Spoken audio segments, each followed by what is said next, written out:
Well, Neil, that promised to be a challenging afternoon. Rochdale, top of the league, 2 games in hand on clubs around, and they've only conceded 7 goals this season, so it was going to be a big challenge.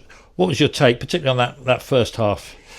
Yeah, I thought we got some stuff wrong in the first half. Our use of the ball probably wasn't good enough. I think sometimes everyone wants us to be better with the ball because that's the game. That's the exciting thing when you're at home, particularly. But we did so much work on what we was going to do without the ball. When you play against a team that is as good as Rochdale at the top of the league, you have to have a plan. I watched Yeovil try and press them high last week and could have been 4-0 down after 20 minutes, 25 minutes. So we had to have a game plan. We tried to execute that, and everyone wants to see their jobs through. And then when you win the ball back, then transitions are harder for you because you're already pinned back. But we was a little bit loose in the first half. We tweaked a couple of things at half time. And you have to defend your box. They've got good players. They've scored a lot of goals. And the only way we was going to win this game was to make sure that we borderline kept a clean sheet and had probably 3 or 4 chances in the game to nick a goal, which was kind of how it panned out. But we didn't take our chances. And so, what was the tweak at half time then? In particular, yeah, we just changed our shape back. We started with a back 4. We played 4-4-2 in the first half and tried to be brave. We ended up getting pinned back in. Our wide men couldn't get into areas we wanted them to. They were too busy doing their jobs, which is fine. And we couldn't retain the ball. We didn't think well enough. Second half, we shifted across to a 3. Tried to play with an extra midfielder who could join in with the attack. And to a degree, I thought we were, until the end when Wills made a couple of brilliant saves, mainly from sort of set pieces and balls in and around the box. I thought we defended really, really well, and then we had a little bit more of a threat with our counter attacks, and obviously Ollie, Josh Kelly have had a couple of great chances.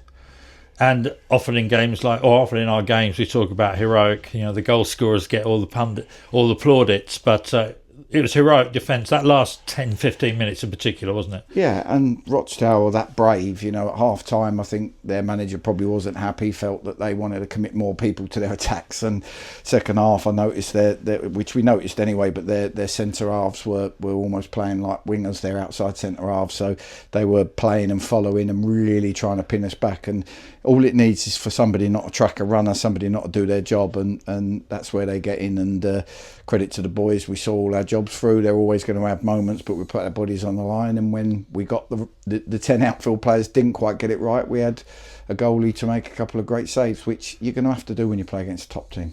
Yeah, and you need, as you say, you need a lot of spirit. You need to dig in. It seemed to me that the last 2 or 3 games, but today was an example of that. The team really played as a team, didn't they? They seemed as one. Yeah, we've worked at that. The Brackley game obviously was a very low point for us all, fans included, going out the cup in the way we did with the late collapse. So we have had our hearts out. We have tried to do something because none of us enjoy coming into work when results are poor and we're struggling. So we've all tried to collectively get together and change the relationships we have with each other, change the way that we work together a little bit, and try and create a real spirit where we're in it together. We've had a good reaction. Obviously the Altrincham Fulham games were showed that spirit, and then today was always going to be an extremely tough test, and the boys took the game plan and tried to execute it to the best of their ability, which is all I can ask from them.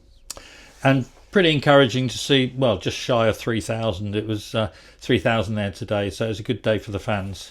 Yeah, and like I say, they've been brilliant. We haven't had the best start. I think we raised expectation last year, and then we didn't meet it at the start of the season. And I obviously take full responsibility for that. It's my job to bed the new players in and get the old players that we re-signed in the form they was in last season, and I hadn't done it. So I've tried to work hard at that. I've taken a good long look at myself, and we're trying our best to do the right things for the club. But I thought they were brilliant today.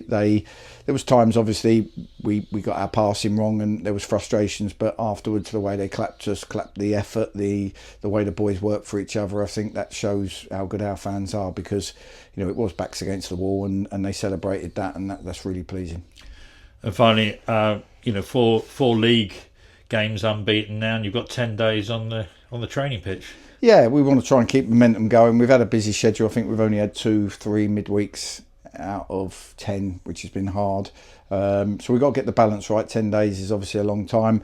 We need to try and get the balance right of our training, our fitness, our work. Obviously there'll be some players playing on Tuesday night in the Surrey Cup, so we'll get the balance right of all of that and try and go into the game, get some injuries back, and try and go into the game in a really good place, because Southend are another strong team at the top end of the table. Brilliant. Thanks, Neil. Thanks for your time. Thank you.